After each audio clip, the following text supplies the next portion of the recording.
Tuhannya orang Katolik, Yesus menjadi Tuhan di Konsili Nikea. Konsili Nikea bukan konsili untuk membuat ajaran baru.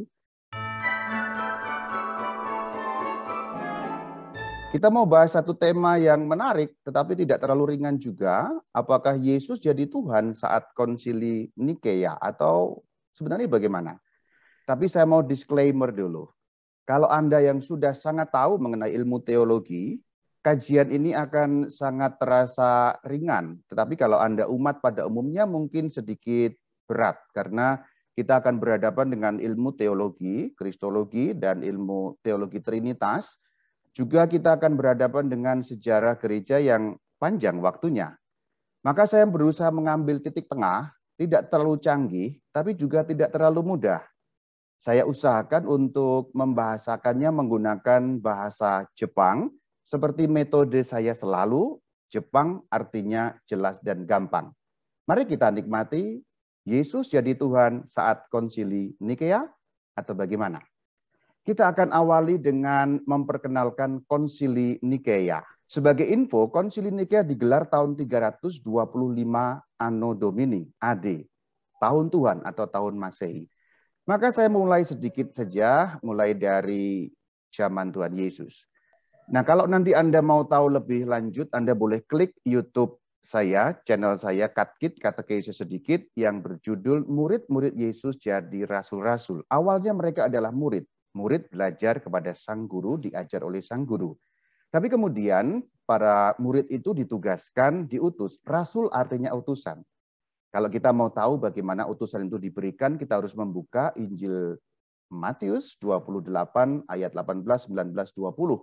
Pergilah ke seluruh dunia dan seterusnya. Beberapa kalangan menyebutnya sebagai amanat agung. Disuruh apa?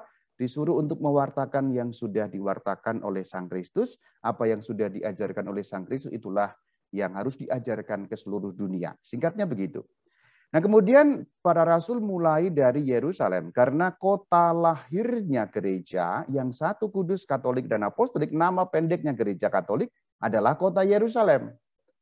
Kalau mau lihat juga nanti Anda klik Rasul Petrus hilang setelah Konsili Yerusalem. Anda bisa klik bagaimana perjalanan para rasul, terutama Rasul Petrus. Kita tahu saudara-saudari tidak berapa lama, mulai dari Pentakosta awalnya itu masih biasa, belum terlalu memanas, tapi lama-lama memanas situasinya. Kemudian orang-orang Yahudi menindas orang-orang Kristen pertama, yang waktu itu namanya masih Jalan Tuhan. Saya ingatkan semua yang mendengar, kalau saya menyebut nama Kristen, tidak pernah dalam arti Protestan. Karena Kristen adalah Katolik. Katolik adalah Kristen. Itu awal mulanya seperti itu. Kita tahu orang-orang Yahudi menindas awalnya.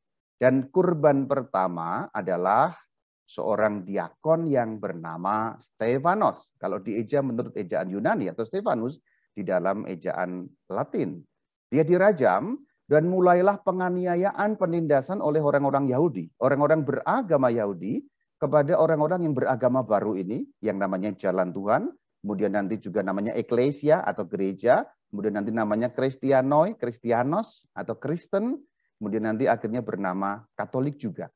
Tapi kemudian mereka malah menyebar lebih luas. Anda juga dapat nanti klik mencari jejak Rasul Petrus di Antioquia. Jadi dari Yerusalem dianiaya mereka malah lebih cepat menyebar. Akhirnya sampai ke ujung-ujung bumi dan sampai juga ke kota Roma. Nanti Anda boleh klik di YouTube Katkit, terbukti Petrus ada di Roma. Karena ini saya langsung beri link supaya Anda dapat memperdalam lebih jauh. Karena kalau saya ceritakan semuanya terlalu panjang.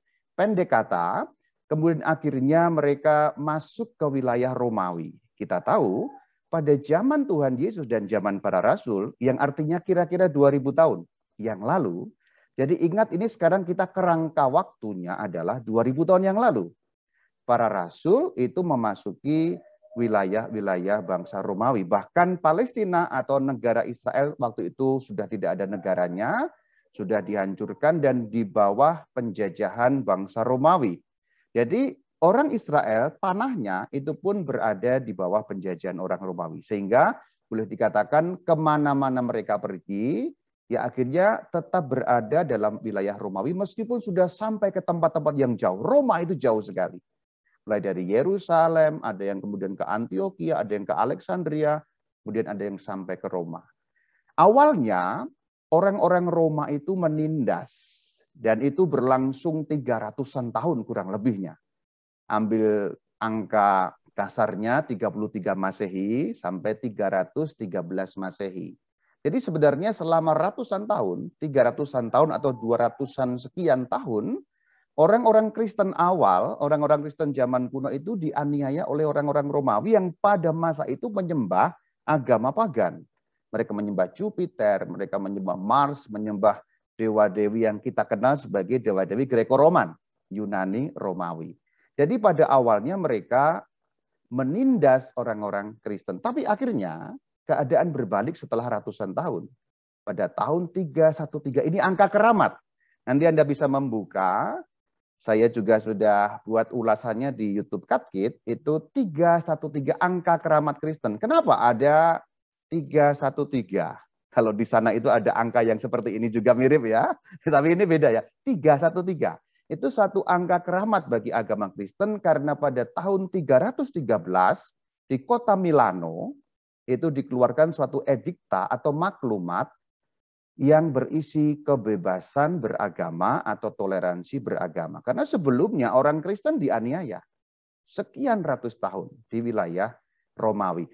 Dan rupa-rupanya apa yang disampaikan sebagai maklumat di kota Milan tahun 313 itu dituliskan di dalam kitab tradisi suci gereja yang bernama Historia Ecclesiastica atau terjemahannya sejarah gerejawi yang ditulis oleh Bapak Gereja Eusebius. Kita tahu bahwa gereja Katolik tidak hanya mendasarkan imannya pada Alkitab suci saja, tetapi juga pada tradisi suci yang diriwayatkan dari zaman ke zaman oleh para bapak gereja. Salah satunya yang meriwayatkan tradisi suci adalah Bapak Gereja Eusebius yang menulis satu kitab yang namanya Historia Ecclesiastica, terjemahannya sejarah gerejawi.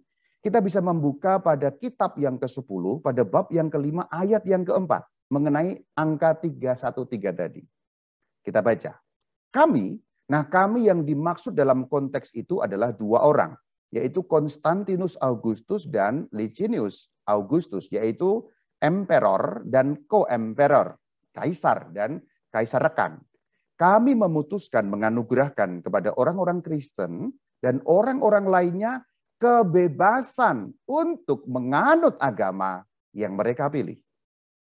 Jadi inilah titik awalnya. Ada kebebasan untuk menganut agama. Berarti orang-orang Kristen yang pada waktu itu sudah menyebar, boleh dikatakan hampir seluruh wilayah Romawi, akhirnya menjadi bebas menganut agama, menjalankan agamanya. Sekarang menjadi bebas tahun 313, sebelumnya tidak. Oleh karena itu, pada masa-masa awal banyak sekali orang yang dibunuh karena bertahan pada iman Kristen, setia kepada iman kepada Yesus Kristus. Itulah yang disebut para martir. Dan orang Romawi punya hukuman yang luar biasa untuk menghukum orang. Ngeri-ngeri. Tentu yang ngeri juga itu hukuman salib tentu saja. Tetapi juga tidak hanya salib. Orang diadu dengan gladiator, orang diadu dengan binatang, orang dicincang hidup-hidup, orang digoreng hidup-hidup, dan segala kengerian. Tapi kemudian 313 akhirnya bebas menganut agama, tidak hanya untuk orang Kristen, tapi memang pertama-tama orang Kristen. Perhatikan keterangannya. Menganugerahkan kepada orang-orang Kristen dan orang-orang lainnya. Ingat sekali lagi, kata Kristen tidak mengacu pada Protestantisme yang baru muncul abad ke-16, tapi mengacu pada Katolik. Karena dari masa awal, Kristen sama dengan Katolik, Katolik sama dengan Kristen. Itu jelas menurut sejarah, tidak usah perlu diperdebatkan lagi karena secara historis memang seperti itulah. Nah, ini kita lihat orangnya yang mengeluarkan itu yang kemudian menjadi terkenal juga sebagai Kaisar Agung namanya Konstantinus. Silakan Anda lihat yang saya lingkari dengan warna merah di sana dan mamanya bernama Helena. Ceritanya bagaimana Kaisar Konstantinus ini kemudian dibaptis menjadi Kristen. Kita sudah tahu tadi lihat bahwa ada tonggak sejarah 313. Tapi sebelumnya, kira-kira 2 tahun sebelumnya, yaitu pada Anno Domini. Anno Domini itu tahun Tuhan atau tahun Masehi. Anno Domini 310, rupanya Konstantinus itu menang perang. Dan menang perangnya karena mendapat penampakan di langit dalam wujud tanda salib kemudian dia menandai perisai-perisai perangnya, para prajurit ditandai dengan tanda salib, lalu muncul ungkapan dalam bahasa Latin IHS, in hoc signo. Jadi IHS, in hoc signo. Dalam tanda ini, akhirnya Konstantinus menang. Akhirnya Konstantinus menang perang. Dan itu dipercaya sebagai bantuan Tuhannya orang Kristen. Tentu kalimat awalnya harus seperti itu, Tuhannya orang Kristen. Karena pada waktu itu Konstantinus punya Tuhan sendiri, yaitu Tuhan yang disembah orang Romawi, sesembahan bangsa pagan Romawi, yaitu dewa-dewi Greko-Roman. Maka penampakan tanda salib di langit dipercaya oleh Konstantinus sebagai bantuan Tuhannya Kristen. Maka kemudian sejak itu dia bersimpati kepada agama Kristen, meskipun belum masuk menjadi anggota gereja, belum menjadi orang Kristen. Kita lihat bahwa tahun 310 dia menang perang karena tanda salib itu, kemudian memberikan maklumat kira-kira 2 tahun kemudian, beberapa tahun kemudian diadakan konsili Nikea. Jadi ini runtutan sejarahnya. Jadi Konstantinus kemudian menerapkan toleransi agama dengan maklumat Milan. Baru beberapa tahun kemudian, tepatnya Anno Domini 325, itu diadakan konsili Nikea. Barulah pada tahun 337, Konstantinus itu sendiri dibaptis menjadi seorang Kristen. Meskipun mungkin berimannya sudah lebih dulu. Tahun 337 mungkin hanya sebagai, boleh dikatakan, mantepnya dia, formalnya akhirnya dia dibaptis tahun 337. Tapi bukan berarti sebelumnya belum beriman. Bahkan boleh kita duga pada saat mendapatkan penampakan salib di langit, IHS tadi itu, dia sudah beriman kepada Tuhannya orang Kristen. Nah, Tuhannya orang Kristen itu siapa? Ya Allah Tritunggal tentu saja, Yesus Kristus. Maka kalau kita tempatkan dalam kerangka sejarah seperti ini, tentu tidak terlalu mendalam, saya berusaha menaruh di tengah, nggak terlalu gampang juga, tapi nggak terlalu ruwet, sehingga Anda dapat menikmati dalam bahasa jelas dan gampang bahasa Jepang. Nah, konsili Nikea itu suatu konsili yang diadakan di kota Nikea. Nah, dalam bahasa Indonesia terjemahannya dengan bunyi Nikea, meskipun Latinnya berbunyi Nicenum ya, Concilium Nicenum. Tapi rupanya kebiasaan dalam bahasa Indonesia menggunakan huruf K, yaitu biasalah ya perubahan fonetik korespondens namanya. Jadi enggak ada persoalan. Teks resmi dalam bahasa Indonesia liturgi juga Syahadat Nikea Konstantinopel. Maka saya lebih cenderung menggunakan Nikea dalam bahasa Indonesia karena teks liturgi resmi dalam bahasa Indonesia menggunakan kata Nikea. Nah, itu inti utamanya adalah melawan ajaran Arius. Ajaran Arius itu apa? Kalau saya jelaskan panjang lebar akan ruwet, tapi begini saja. Saya permudah dengan bahasa Jepang.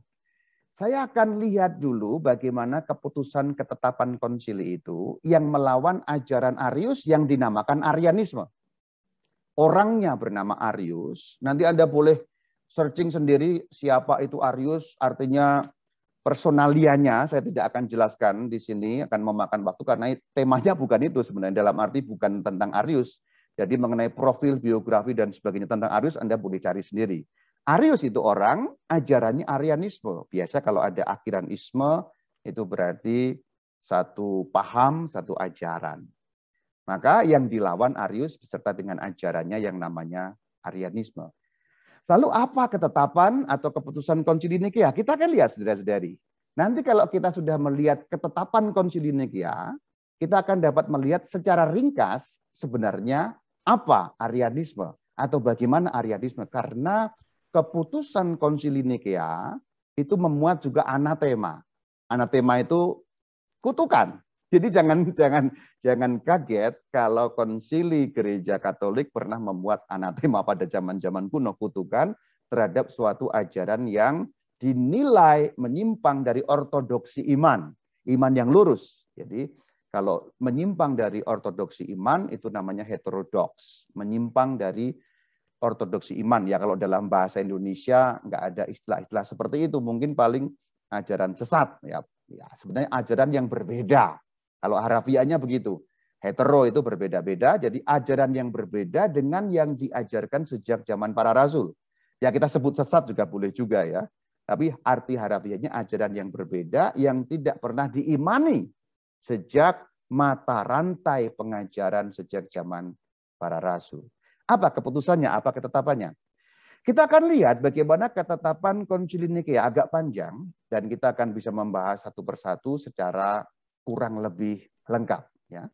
Rumusan di dalam ketetapan Konsili Nikea itu mirip-mirip dengan rumusan dalam kredo kita, yaitu kredo panjang atau syahadat Nikea Konstantinopel yang kita biasa ucapkan dalam liturgi gereja. Sayangnya memang zaman sekarang jarang diucapkan. Lebih senang menggunakan kredo para rasul, mungkin karena semua orang hafal. Kalau kredo Nikea Konstantinopel karena panjang mungkin tidak semua hafal, jadi ambil gampang. Tapi sebenarnya kalau secara liturgi itu ada semacam peraturannya sebenarnya. Ini sedikit menyimpang untuk pengetahuan saja. Nikea Konstantinopel itu syahadat yang diucapkan di luar masa Paskah. Sebenarnya secara liturgis.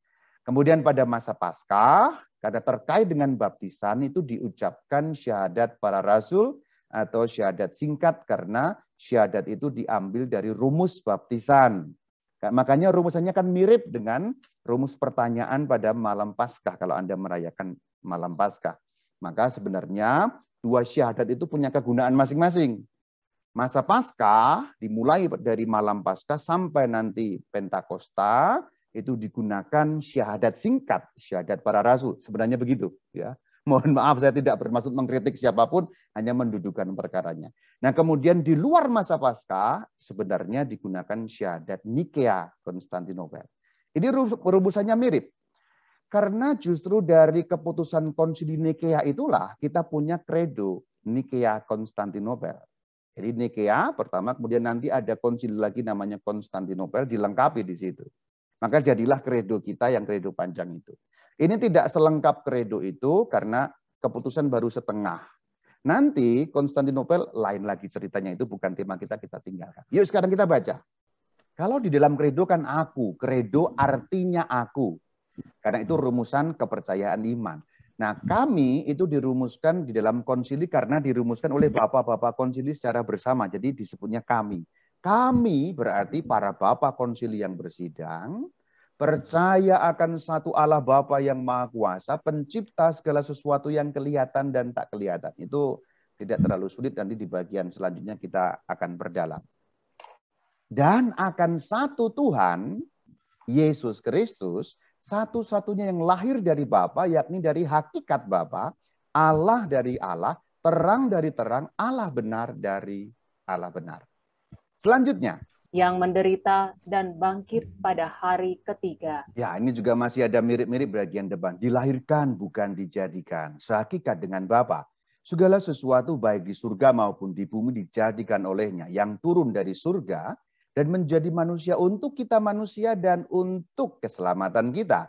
Yang menderita dan bangkit pada hari ketiga.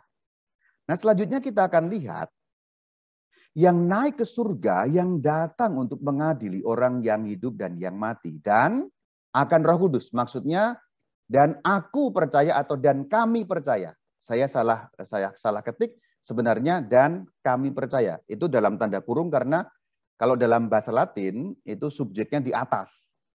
Paling atas, paling depan tadi. Kami percaya dan itu nyambung terus karena kalimat dalam bahasa Latin itu bisa panjang sekali. Juga dalam bahasa Yunani, karena teks aslinya itu konsili ditulis dalam bahasa Yunani, kemudian diterjemahkan dalam bahasa Latin.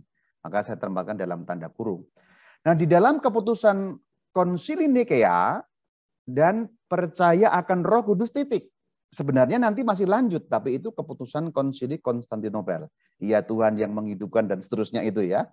Tapi pada saat Konsili Nikea, problem yang dihadapi sebenarnya hanya persoalan mengenai Yesus Kristus. Karena ajaran Arius itu ajaran mengenai Yesus Kristus yang dipersoalkan.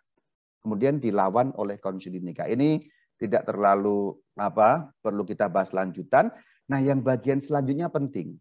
Ini bagian anatema, bagian terakhir yang merupakan bagian dari anatema, di mana nanti kita justru bisa melihat ajaran Arius, yaitu Arianisme itu seperti apa. Karena di bagian ini malah dirumuskan apa yang ditolak oleh konsili. Jadi sebenarnya konsili menolak sesuatu yang dirumuskan di sini. Kita lihat. Siapa saja yang mengatakan ada waktu ketika ia tidak ada, Dan ia tidak ada sebelum dilahirkan dan bahwa ia dijadikan dari ketiadaan. Jadi ini rumusan siapa saja yang mengatakan. Artinya siapa yang ikut ajarannya Arius. Yaitu titik 2 ini. Arius mengatakan seperti itu. Arianisme mengatakan seperti itu.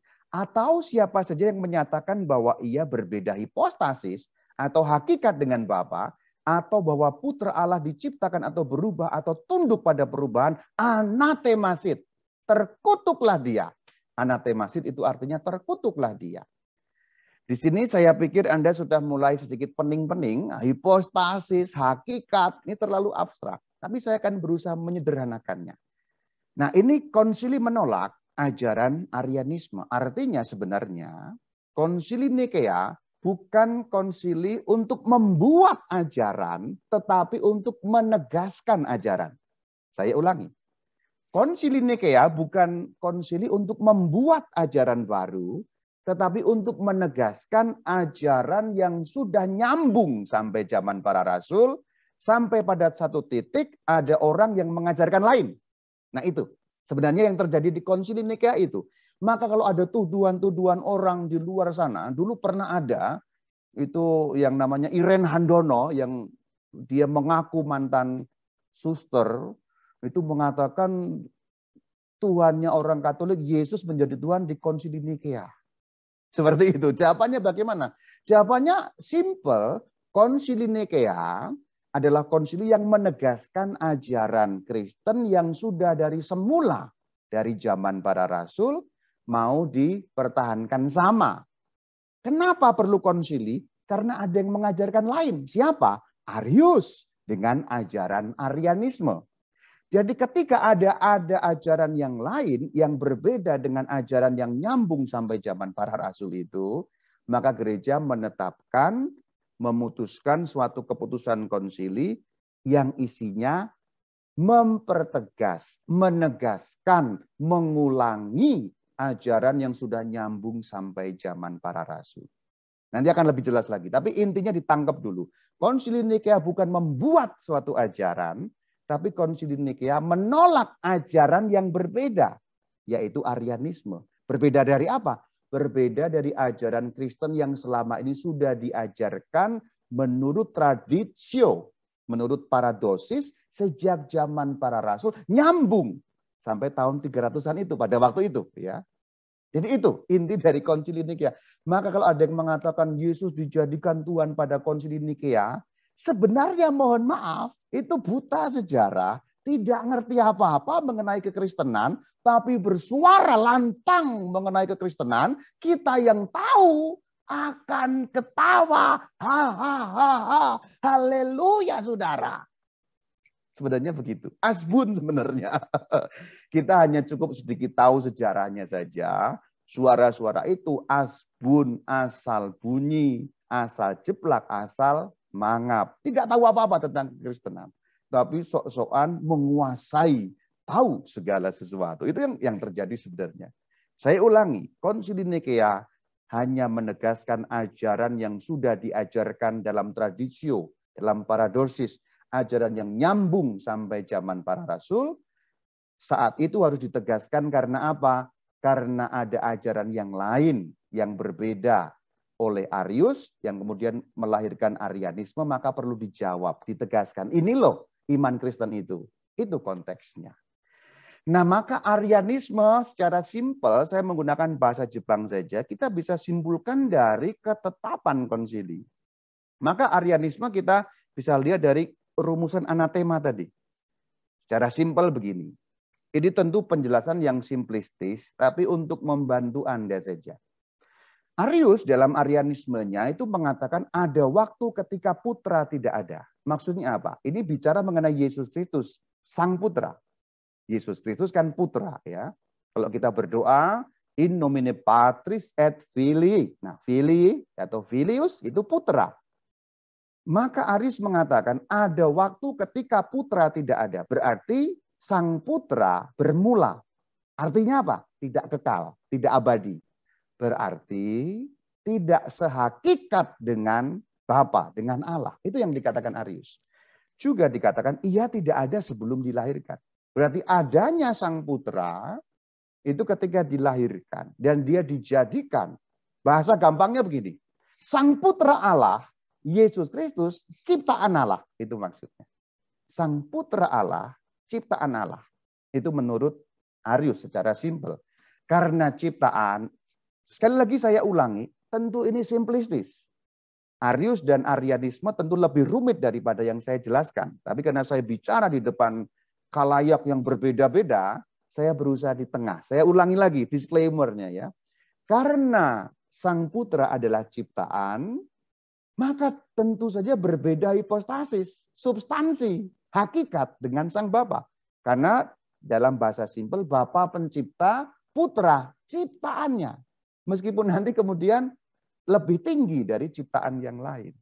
Maka Arianisme di bagian terakhir dalam kutipan saya yang mengutip dari anatema tadi, Putra Allah diciptakan atau berubah atau tunduk pada perubahan. Karena apa? Ya karena ciptaan, maka bisa berubah, berbeda dengan Allah. Itu sekilas. Maka sebenarnya kalau kita mempelajari Konsili Nikea itu sebenarnya mempelajari mengenai ilmu tentang Kristus, Kristologi, dan ilmu tentang Tritunggal, teologi Trinitas. Jadi ini sebenarnya bikin pening-pening sedikit. Kenapa perlu kita bahas? Sebenarnya juga nggak perlu kita bahas sih. Kalau Anda mau beriman buta ya boleh-boleh saja. Boleh, tidak dibahas tidak apa-apa. Tapi dibahas karena di masa medsos. Ini zamannya berbeda bro sekarang bro. Sangat berbeda. Medsos itu bisa orang berbicara apa saja.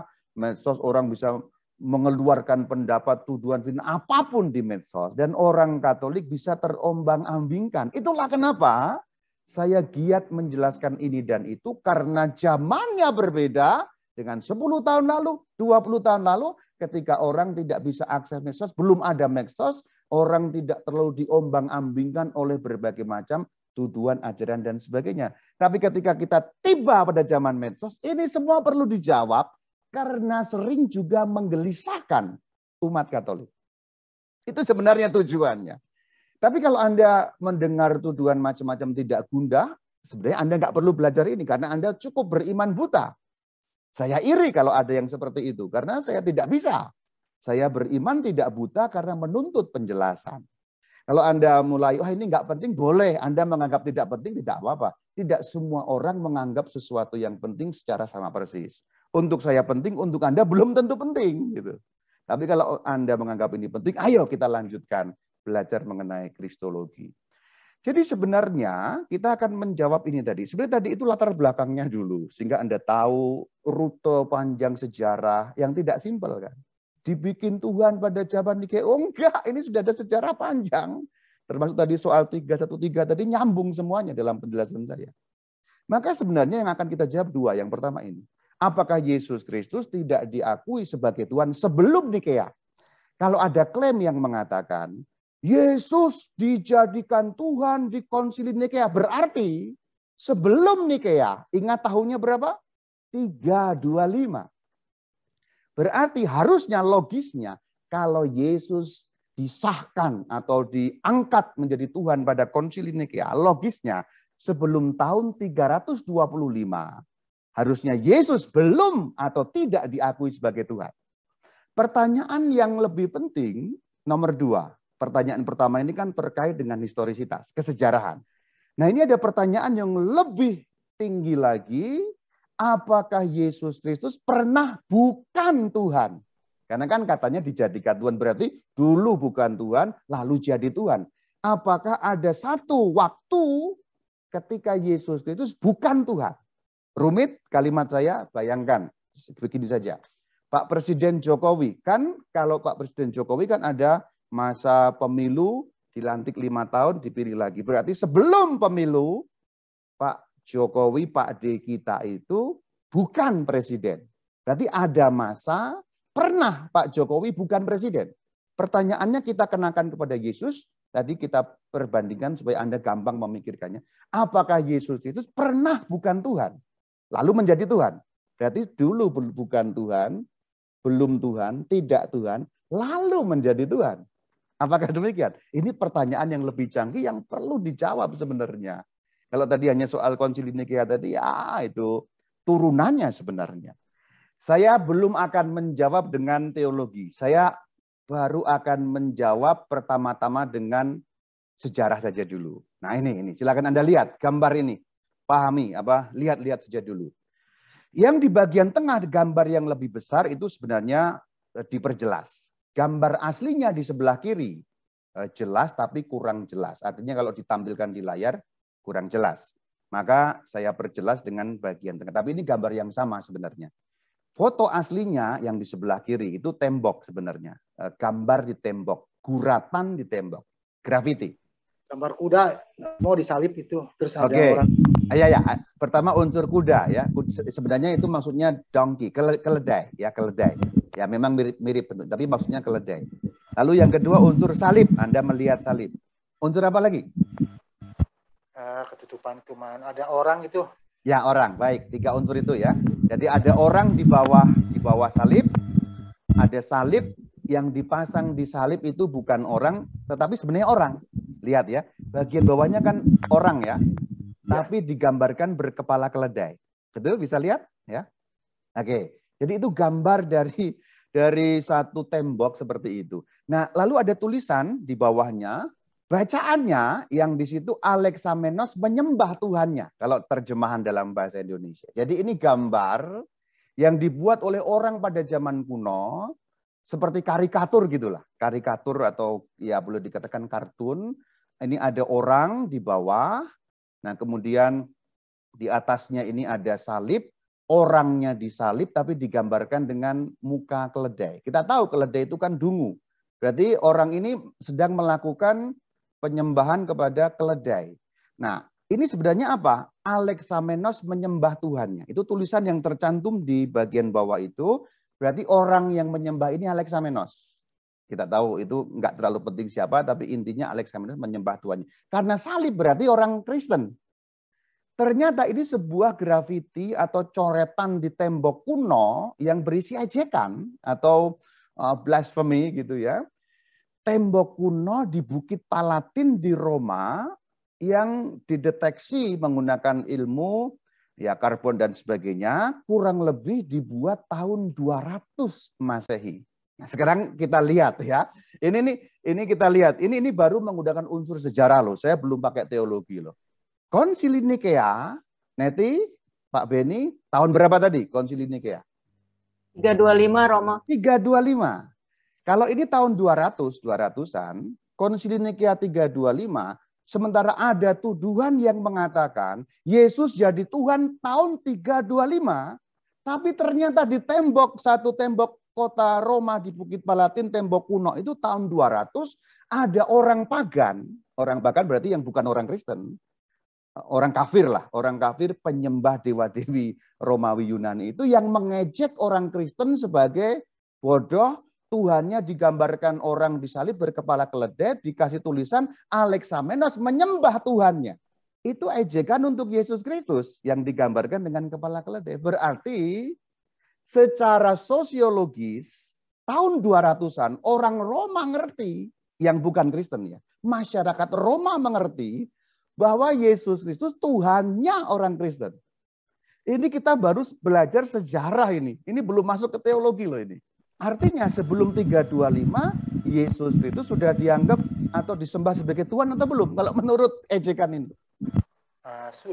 Sudah. Dan justru info ini kita dapat bukan dari orang Kristen, bukan dari teologi Kristen, tapi dari orang luar.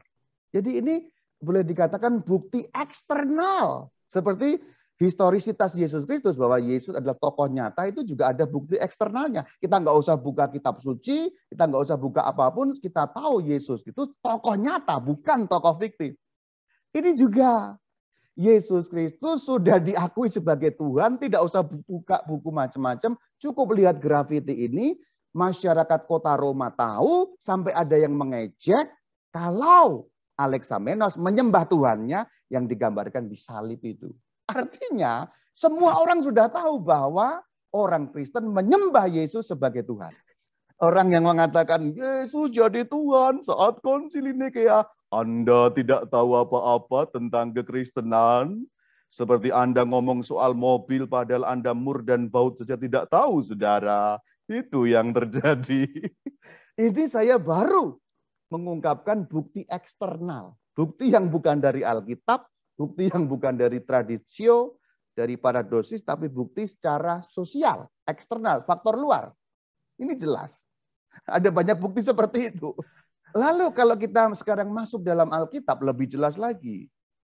Matius 8:25. Datang murid-murid membangunkan Yesus. Tuhan, tolonglah kita binasa. Tuhan. Matius 14:28. Petrus berseru menjawab Yesus. Tuhan, apabila engkau, dan seterusnya. Tuhan. Markus 2 ayat 28. Anak manusia Tuhan atas hari Sabat. Markus 16 ayat 19. Sesudah Tuhan Yesus berbicara dan seterusnya. Lukas 1 ayat 4. Ini ketika kunjungan kepada Elizabeth. Siapakah aku ini? Ini perkataan Elizabeth yang dikunjungi oleh Mama Mary. Bunda Maria. Siapakah aku ini, kata Elizabeth, sampai ibu Tuhanku datang mengunjungi aku. Tuhan, kita lihat Lukas. Ini pada saat malam Natal ketika para malaikat memberikan warta. Hari ini, karena ini malam Natal, Lukas 2 ayat 11. Hari ini telah lahir bagimu juru selamat yaitu Kristus. Kristus Yesus. Tuhan. Di kota Daud. Tuhan. Kurang jelas apa? Yohanes 9 ayat 38. Kata orang buta yang sejak lahir, aku percaya Tuhan. Lalu perhatikan kalimat selanjutnya. Lalu ia sujud menyembahnya. Menyembah siapa? Menyembah Tuhan. Tuhan siapa? Tuhan Yesus. Kurang jelas apa lagi? Haleluya saudara. Yohanes 13 ayat 13 sampai 14. Ini perkataan otentik langsung dari baginda Yesus. Perhatikan. Ini perkataan baginda Yesus pada saat perjamuan terakhir. Pada saat malam sebelum ditangkap. Jadi ini perkataan Tuhan Yesus. Catat baik-baik. Kalau tadi orang masih membantah, itu kan kata orang-orang. Oke, ini sekarang perkataan Tuhan Yesus. Kamu, para rasul, menyebut akunya Tuhan Yesus, guru dan Tuhan. Selanjutnya, dan katamu itu tepat. Berarti Tuhan Yesus mengatakan, kalau kamu memanggil aku Tuhan itu benar. Ini ingat perkataan langsung baginda Yesus, saudara. Apa tidak haleluya, saudara? Haleluya, saudara. Dan katamu itu tepat sebab aku memang guru dan Tuhan. Jika aku membasuh kakimu, aku guru dan Tuhan. Dan seterusnya. Ini apa kurang jelas bagaimana?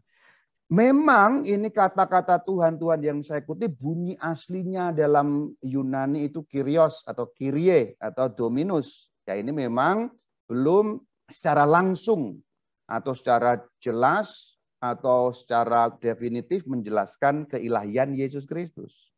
Oke, kalau orang masih menolak itu. Tapi ini semua Tuhan jelas sekali. Kalau orang mungkin bergerak yang lebih canggih itu kan berarti Kyrie saja, Kyrios. Berbeda. Beda dengan Theos. Mana yang menjelaskan Yesus Theos? Oke. Nah, yang lebih jelas lagi, tapi yang berikutnya teologis. Kalau tadi ini hanya Alkitabiah, agak gampang, kutip, beres. Nah, berikutnya lebih teologis. Agak berat, ambil nafas dulu. Nah, ini sekarang teologis muatannya. Muatannya teologis. Anda perhatikan, ada tulisan Yunani di sana, dan itu tulisan asli di dalam Alkitab kita, bahasa asli. Perjanjian Baru itu Yunani, yaitu tulisan yang dipakai untuk menulis pada zaman itu, juga untuk menulis Injil, surat-surat, dan lain sebagainya. Itu dibaca ego eimi. Ini pewahyuan mengenai siapa Yesus Kristus, nanti kita akan buka Injil. Kalau Anda mengerti ini secara teologis, Anda akan kemudian lihat siapa sesungguhnya Yesus Kristus, dan dengan meyakinkan, tidak hanya kata Tuhan ada di sana, tapi sungguh ini Allah. Di dalam Yohanes 4 ayat 26 kita membaca seperti ini. Kata Yesus kepadanya, ini dengan perempuan Samaria, yang dalam tradisi suci namanya Fotina. Dalam Injil tidak ada namanya, tapi dalam tradisi suci namanya Fotina. Kata Yesus kepadanya, akulah dia yang sedang berkata-kata dengan engkau. Ini bahasa Indonesia. Kata akulah dia, itu terjemahan. Kalau di dalam terjemahan, kita belum akan langsung melihat hubungannya dengan siapa itu Yesus Kristus. Tapi akan saya tunjukkan nanti hubungannya secara teologis, mengacu pada perjanjian lama kata ego eimi ini. Lihat sekarang. Itu teks aslinya di dalam bahasa Yunani. Alkitab kita itu seperti itu hurufnya, tulisannya. Mungkin di luar sana ada yang, wah, Alkitabnya orang Kristen sudah dipalsukan. Palsu apa? Enggak ada yang palsu. Aslinya masih tersimpan. Kopiannya ribuan malah, enggak hanya 1, 2. Langsung bagian kuning. Pak Beni, bagian kuning apa itu? Langsunglah bagian kuning. Ya? Ego ini. Ego imi, ya, ego imi. Ya, sudah betul, Pak. Ego imi.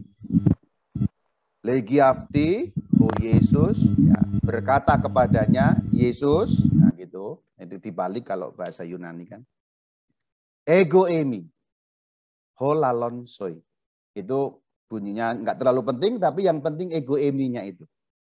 Jadi kata Yesus yang diterjemahkan akulah atau aku adalah, itu bunyi aslinya ego eimi. Ego eimi itu ternyata nama ilahi yang diperkenalkan kepada Musa. Nama ilahi berarti nama Allah sendiri. Berarti yang menggunakan ego eimi itu Allah.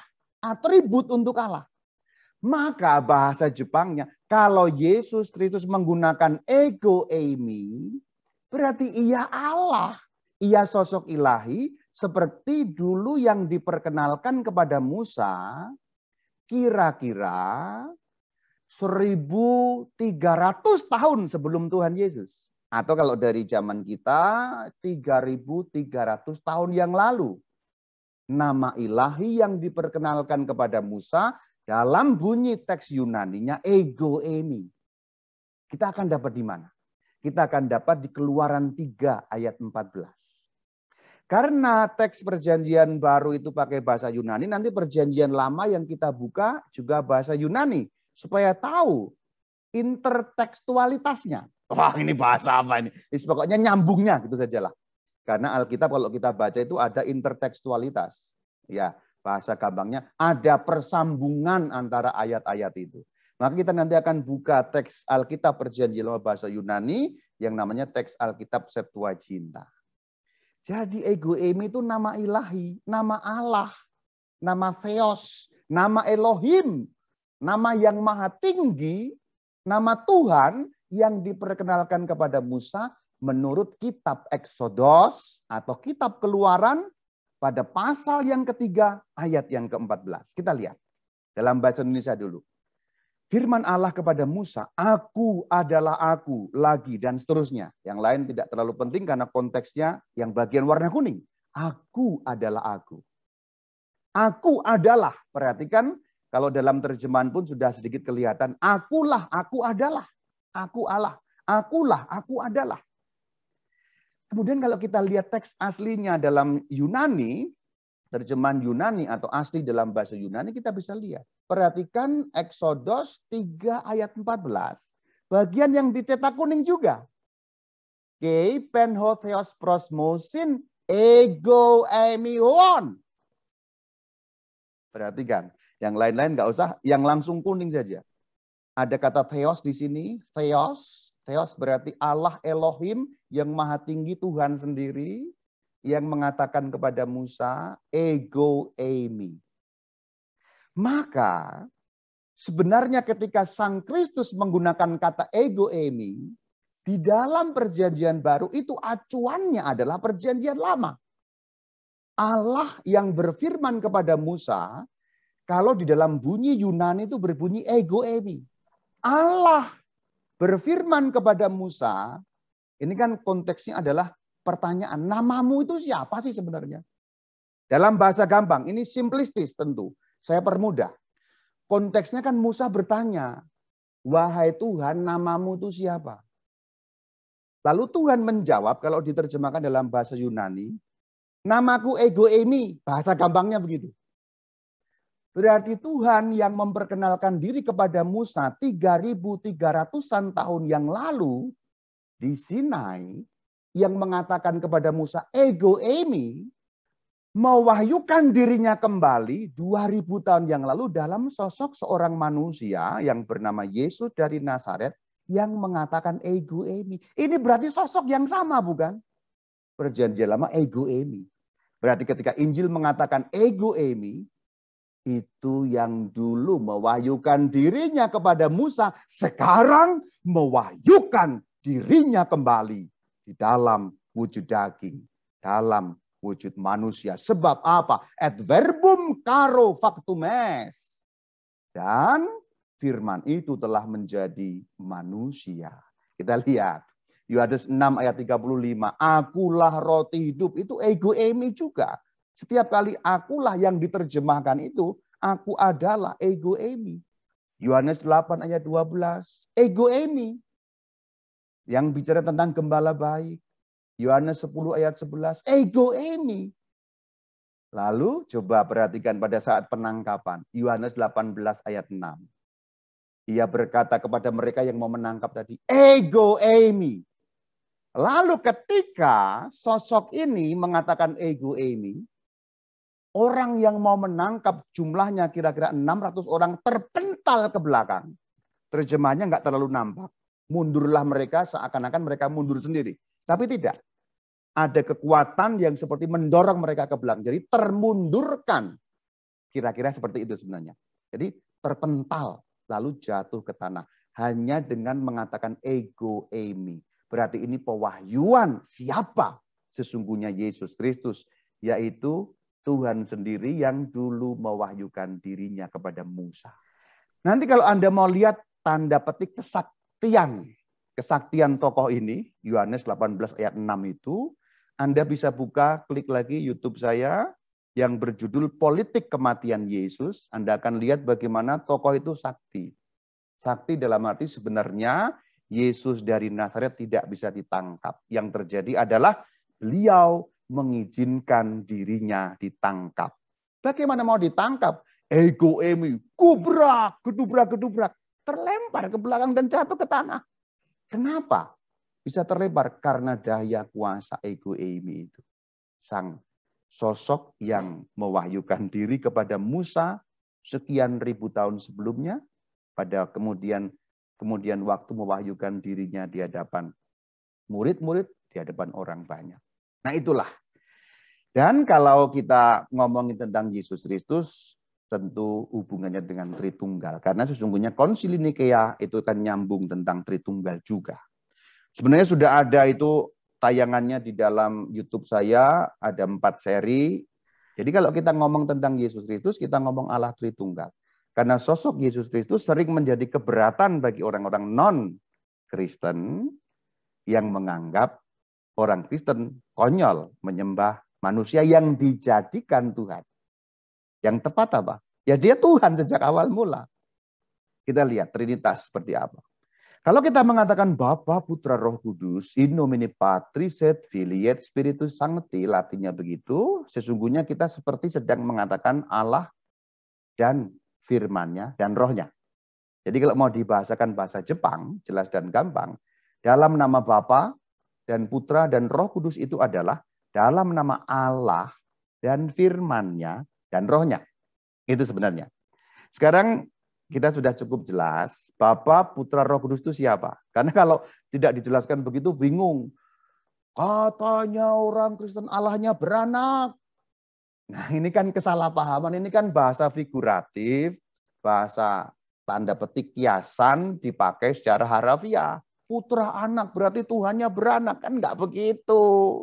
Pakai bahasa gampang, kan kalau anak panah kan berarti bukan anaknya panah, itu kan figuratif, bahasa gambaran. Anak tangga kan bukan berarti tangga bunting terus punya anak, kan enggak.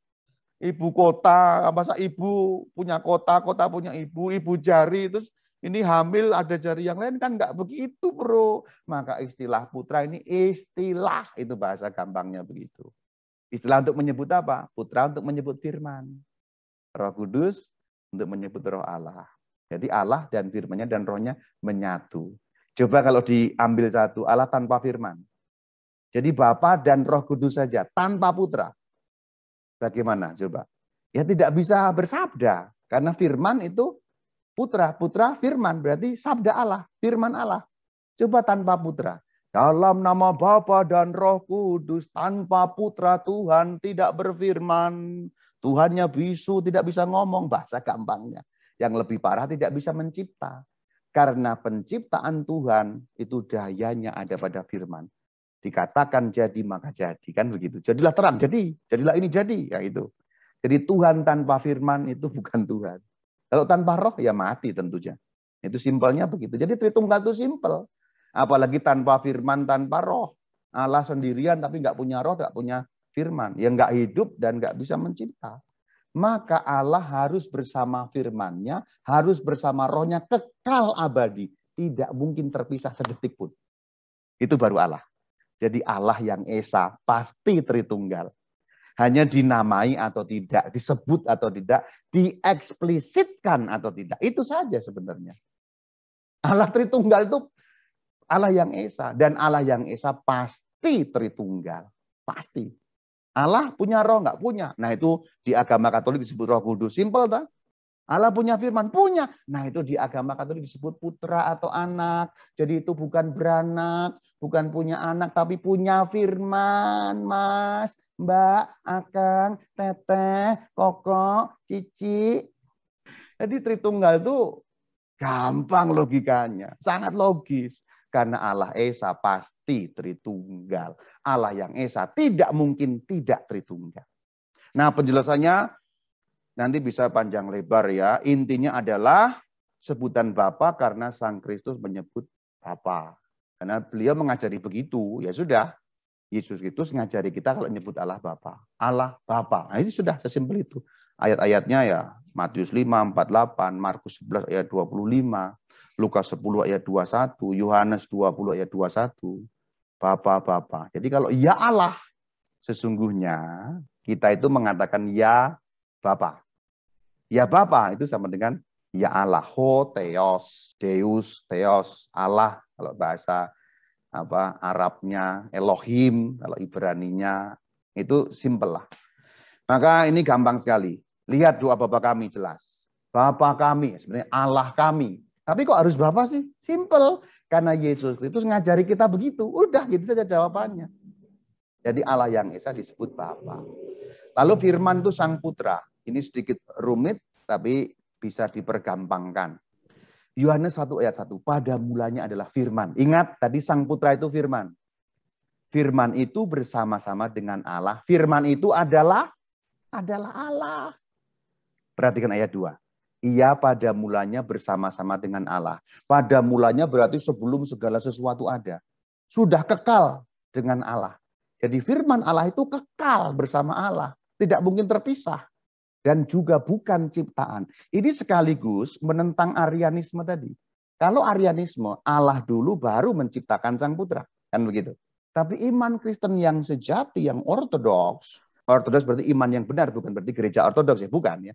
Tapi maksudnya iman yang benar, firman itu sudah bersama-sama dengan Allah dan firman itu adalah Allah. Dalam persatuan yang tidak mungkin terpisah, kan kekal abadi mutlak selama-lamanya. Maka Yohanes 1 ayat 1 mengatakan pada mulanya firman. Firman itu bersama Allah, firman adalah Allah. Mula-mulanya dulu bersama dengan Allah ayat 2. Lalu penciptaan oleh dia firman. Nah yang menyebut firman sebagai putra itu Ibrani 1 ayat 2. Itu menyebut sebagai putra. Jadi firman sama dengan putra itu jelas. Maka oleh Alkitab firman Allah, sang firman itu disebut sang putra. Filius, Wios. Yohanes 1 ayat 2 nyambungnya ke Yohanes 1 ayat 14. Jadi itu kan urutan. Yohanes 1 ayat 1, 2, 3, 4 terus nyambung. Kuncinya untuk memahami ada di ayat 14. Jadi untuk tahu siapa Yesus Kristus, pemahaman pertama kita harus kunci yaitu di Yohanes 1 ayat 14. Tapi dalam kesinambungan dengan Yohanes 1 ayat 1 dan ayat 2. Terutama ayat 2 dan ayat 1 juga nyambung ke ayat 14. Kita baca kesinambungannya. Jadi begini cara membacanya. Yohanes 1 ayat 2. Firman, tadi itu, kalau ayat 1 kan pada mulanya adalah firman gitu ya. Sekarang langsung firman, pada mulanya bersama dengan Allah. Berarti firman itu kekal bersama Allah. Yohanes 1 ayat 2. Lalu pada satu waktu, titik tertentu waktu, masuk dalam kurun waktu, dulunya bersama Allah. Karena firman sudah bersama Allah. Baca kitab Kejadian. Berfirmanlah Allah. Jadilah ini kan jadi. Jadi firman itu kekal bersama Allah. Berwujud manusia tidak? Ya tidak, namanya firman kan. Bahasa gampangnya berwujud suara, bahasa gampangnya. Belum berwujud orang. Lalu 2000 tahun yang lalu, suara Allah itu, firman Allah itu, Yohanes 1 ayat 14. Firman Allah itu telah menjadi manusia. Dan tinggal di antara kita. Manusianya itu bernama Yesus. Itu siapa itu? Firman yang menjadi manusia. Et verbum caro factum est. Logos ars egeneto, itu bahasa Yunaninya. Jadi Yesus itu siapa? Kalau mau tepat, eksak, persis. Yesus Kristus itu firman Allah yang menjadi manusia. Banyak orang bingung karena langsung pada kesimpulan. Yesus adalah Allah. Manusia kok Allah? Nah ini di sini kebingungannya.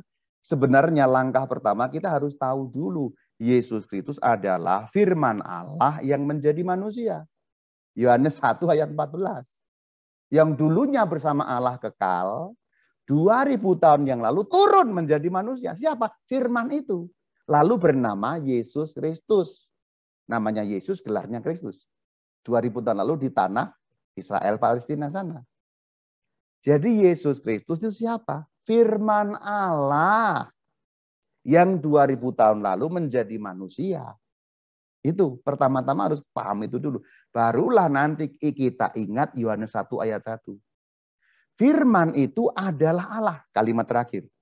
Firman bersama-sama, tapi juga firman adalah Allah. Nah karena Yesus Kristus firman Allah, dan firman adalah Allah, maka Yesus Kristus adalah Allah. Logikanya itu bertingkat. Kalau Anda langsung ngomong Yesus Kristus Allahku, orang bisa bingung. Tapi sebenarnya itu nalarnya begitu. Yesus Kristus adalah firman Allah yang menjadi manusia. Berarti Yesus itu siapa? Firman Allah yang 2000 tahun lalu menjadi manusia. Berarti itu siapa? Firman Allah. Karena firman adalah Allah, rujukan Yohanes 1 ayat 1, maka Yesus Kristus yang adalah firman Allah adalah Allah. Saya ulangi terakhir, Yesus Kristus firman Allah yang menjadi manusia. Itu definisi yang harus dipegang lebih dulu langkah pertama. Firman Allah. Berarti Yesus itu siapa? Firman Allah. Lalu menurut Yohanes 1 ayat 1 firman adalah Allah. Berarti Yesus Kristus yang firman Allah itu adalah Allah. Roh Kudus gampang Anda tinggal lihat Kejadian 1 ayat 1. Sebenarnya kalau kita membahas Konsili Nikea, kemudian nyambung kemana-mana tadi itu, memperruwet pikiran Anda, tapi kalau yang kemudian terang bagus, sedikit terang bagus, kalau enggak terlalu terang mohon maaf, karena saya bukan menteri penerangan, tapi saya sudah berusaha untuk menyampaikan ini sejepang mungkin di tengah seliweran berbagai macam pertanyaan, semoga sedikit bisa menjawab macam-macam tuduhan atau fitnah atau macam-macam tadi itu. Jadi mengakhiri ini, Konsili Nikea tidak mengangkat Yesus menjadi Tuhan. Tetapi Konsili Nikea menegaskan ajaran yang diyakini sejak zaman para rasul ketika ada ajaran lain yang sesat dari Arius, Arianisme, maka Konsili Nikea menegaskan ajaran yang sudah diimani sejak awal mula. Dan saya mengakhiri, Shalom Alaikum.